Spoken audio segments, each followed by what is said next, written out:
Yo, what's up? So ayun guys, hawak ko ngayon ang isa sa mga best-selling submersible light dito sa atin sa Pilipinas at masasabi ko na ito ang isa sa mga pinakasulit talaga na submersible light na available ngayon sa market, okay? So ito ang T12 Cosmic 4-row.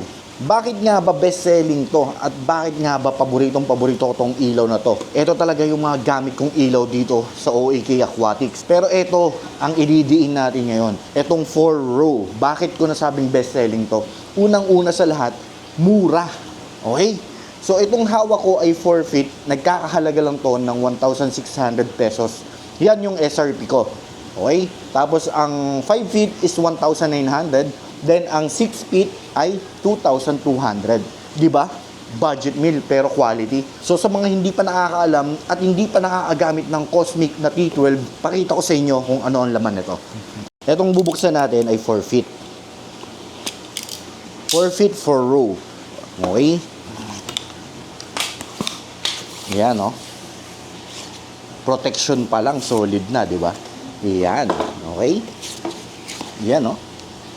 T12 makapal. Ayan. Tapos ang switch ay plastic. Pero yung mga 5 row natin, which is upgraded version na itong 4 row na budget meal, ay aluminum na yung gantong switch, okay? Pero itong budget meal na 4 row na to, okay naman to. Kaya siya tinawag na 4 row kasi nga 4 row. Ayan, o. 1, 2, 3, 4. Yung 5 row naman is meron pang isang hilerang LED dito sa gitna. So, yun lang yung pinagkaiba nilang dalawa. At yun nga, yung switch, mas heavy duty yung switch nung 5 row dahil mas mataas ang wattage nung 5 row. Okay? So, papakita ko sa inyo ang buga na hawak ko pa lang. Pero syempre, papakita ko rin sa inyo mamaya kung ano ang buga nito sa aquarium. Yan, buksan natin. Oh, grabe, ang lakas, oh. Kita niya yan? Lightsaber. Pwede ba yung mga ganyang postura? Yan, kala mo, makikipagdigmaan, no? Kapal, eh, oh. Oh, ha? Oh, ha? Oh, ha? Oh.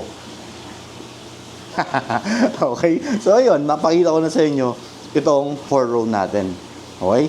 So, pakita naman natin sa inyo nang nasa aquarium. Bago ko pala pakita sa inyo yung buga nito sa mga aquarium ko, isi-share ko lang sa inyo na meron pang dumayo sa akin dito mula Pampanga para lang bumili ng ilaw. 5 pirasong ilaw ang binili nila straight from Pampanga. Isi-share ko dyan yung picture nila at isi-share ko rin yung feedback nung customer natin na bumili kagabi. Okay? So, ayan. Isingit natin yung picture nila. Nakita nyo na. Isa lang yan sa mga patunay na talagang sulit ang 4 row ng Cosmic. Okay, tama na ang daldal. Pakita na natin sa inyo sa aquarium ko. Etong aquarium na to ay 100 gallons at ang laman ay Super Red Arowana. Ang ginagamit ko dito ay 4 row na red. Yan. So, red ang color nung ilaw natin. Pero mapapansin nyo, hindi namumula yung tubig natin. Okay? So, dalawa yung ilaw dito. Yung isa is RDC lamp yan. Tanning light. Pero hindi yan nakabukas. Ang nakabukas lang dito is yun nga, yung T12 natin. Ayan. Okay? Tapos lipat tayo dito kay Chi. Yun. Dito tayo kay Chi. So, sa mga nagtatanong, madalas tinatanong sa akin, okay lang ba gamitin ang red na T12 4 row ng Cosmic sa Gold Arowana? Ang lagi kong sinasagot ay yes, dahil yan din ang gamit ko ay Chi. Ito si Chi, gamit ko dyan ay 4 row na red. Yan, ah. Ang ganda rin kasi ng buga nung ilaw na red sa mga Gold Arowana, kaya yan na rin ang ginagamit ko. So, hindi lang pang Red Arowana ang 4 row red, pwede rin siya sa mga gold, green, silver, albino. At syempre, hindi lang siya pang Arowana. Pwede rin sa mga goldfish, discus, flower horn, at kung ano-ano pa.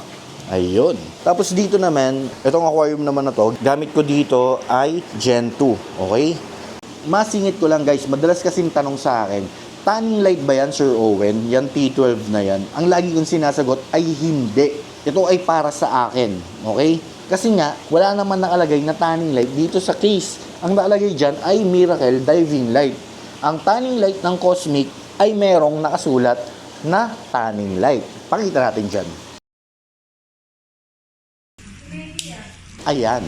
Ayan ang tanning light ng Cosmic. Pero kung mapapansin nyo sa mga ibang seller, lagi nilang sinasabi na tanning light to. Kasi nga, Dahil sa lakas ng ilaw na to, lalo na yung 5 row, para na rin kayong gumamit ng soft tanning. Lalo na kung ibababad nyo sa mga arwana nyo ang ilaw na to. Ang ganda ng kinakalabasan. So ayun, na-share ko lang sa inyo, ito nga ilaw na to. Actually, matagal na to sa market. Sobrang dami na nating na-out ng ilaw na to. At sobrang dami na ring hobbies ang gumagamit nito. Kaya magpapahuli ka pa ba? Gumamit ka na rin ng Cosmic T12 4-row or 5-row. Okay? So, ayun lang. Para sa mga gusto bumili, message nyo lang ako sa Facebook na Owen Arrow Keeper. Pwede kayo pumunta dito para i-pick up. Pwede rin Lalamove. Sa mga provincial naman na gusto umorder, naglilista ako ng mga possible hobbies natin na gustong bumili ng Cosmic para sabay-sabay na ang padala ko sa LBC. So, ayun. Message lang sa Facebook Owen Arrow Keeper. Maraming salamat. Bye-bye.